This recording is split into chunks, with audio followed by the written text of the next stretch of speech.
Welcome to the 10-Year Sportscast. I am Jag Griffin. Today I will be telling you my picks for the round of 32 and some upsets that happened in the round of 64. A big upset that happened in the round of 64 was Purdue lost to Farley Dickerson. Purdue turned the ball over a lot and they just weren't hitting the shots that the guards needed to make. They were trying to throw it into Zach Edey too much, and Farley Dickerson was playing off of the three-point shooters, so it was harder for Zach Edey to score. He did score 21 points, but their guards didn't step up in that game. Also, Princeton beat Arizona. Princeton beat Arizona. Arizona, Kurt Kriisa and Omar Ballo, they both had small injuries, but I think that affected the way that they played. Arizona, they weren't hitting threes, and they didn't get to the free throw line very much. They weren't assisting very much either. Another upset that I saw in the round of 64 was Pittsburgh beat Iowa State. Iowa State, they started off the game horribly. Pittsburgh was up 22-2 because Iowa State, they weren't hitting shots. They weren't able to get past the defense, which I don't think helped Iowa State. They came back, but then Pittsburgh, they started off the second half again with a big run, and that made Iowa State down by 15, which didn't help them at all again.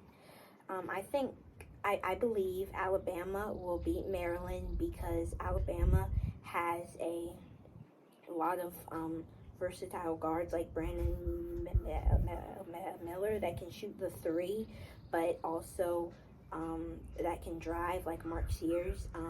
Maryland has a great defense, and Jameer Young, when he can hit shots, they do very well. But I do think Alabama will win. I think San Diego State will beat Furman. San Diego State has a great defense, and Furman likes to shoot the three, and I think San Diego State can run them off the three-point line and get some contested jump shots that Furman will not be able to make. I think Missouri will beat Princeton. Missouri is also a very versatile team. I think Princeton, they beat Arizona because of those injuries, and I don't think Princeton will be able to keep up with Missouri. They play very fast, and they are able to hit the three. They have a lot of great guards, but they also run the floor very well. I think Creighton will lose to Baylor because Baylor, they have LJ Cryer, Keontae George, and Adam Flagger. They all can shoot the three very well, and they can also score.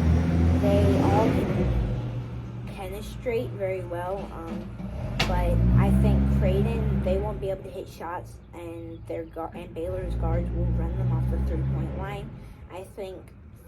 I believe Farley Dickerson will beat Florida Atlantic because they beat Purdue, and I think that's going to be an upset that people won't expect. But Florida Atlantic, they beat Memphis because they were playing very in their tempo. But I think Farley Dickerson will be able to stop them from some shots that they would normally make. I think Duke will beat Tennessee. Duke has Derek Lively and Kyle Lepowski.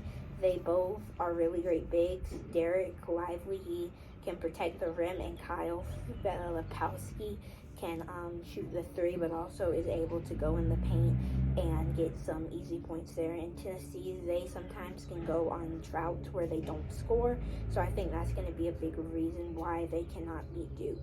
And also because Zakai Ziegler, he got injured. I believe Marquette will beat Michigan State. Marquette, they have a great coach in Shaka Smart. He's very good, and they also have a lot of great guards. They like to play fast and get up the floor quickly, and I don't think Michigan State will be able to hit some of the shots that they made against USC. I think Kansas State will beat Kentucky. because Kansas State has Keontae George. He can play 1 through 4. He's a really good, he's a good shooter, and he can also drive in the hole. He's very tough. Kentucky, I think, might go on some droughts that they'll dig themselves into some holes that they can't get out of. So I think Kentucky will lose. I think Pittsburgh will beat Xavier because Pittsburgh, how they played against Iowa State, I think they can do that against Xavier. They were against Kennesaw State. They started off the game pretty badly, but then they started to be able to hit some shots. But I think against Pittsburgh, their defense is very good, so they won't be able to hit some of those shots. I believe Texas will beat Penn State because Texas, they have Marcus Carr and Tyrese Hunter. They have a great backcourt. They also have Serge Rice, who can shoot the ball, and he has a great fake to get people in the air, and he can get some foul shots like that. Penn State, they're kind of undersized against Texas, so I don't think they will be able to hang with the Texas bigs. I believe Houston will beat Auburn because Houston, they have a lot of versatile players. They also have a great defense. Calvin Sampson prides on defense, and he really, I think, can slow down Auburn's offense. Auburn likes to play fast, but I think they will need to slow down to even have a chance to beat Houston. I think Miami will beat Indiana because Miami, they have a lot of great guards. In Indiana, they also can go on these really long droughts where they don't score, and they rely heavily on Trace Jackson Davis, which sometimes can be a bad thing for them because other players won't step up, and then they'll just pass it to him, hoping that he scores. I think Gonzaga will beat TCU because Gonzaga has Drew Timmy, who can post up and do a variety of moves. I think Gonzaga can speed up TCU and make them go faster than they want to go. And I think Gonzaga can get into some droughts. I believe UCLA will be Northwestern because UCLA has Jaime Jaquez, who plays as a 4, and he can really shoot it, but he also can drive and has a lot of moves that he can make. I think Kansas will beat Arkansas because Kansas, they have Jalen Wilson. He's a small forward, but he can play very big, and he can also take the ball up the court, which allows them to sometimes get in transition, and they just play a really fast pace.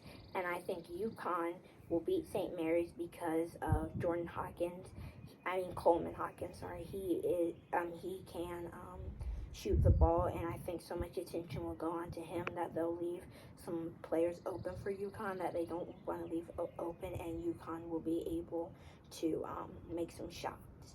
And that is my round of 32.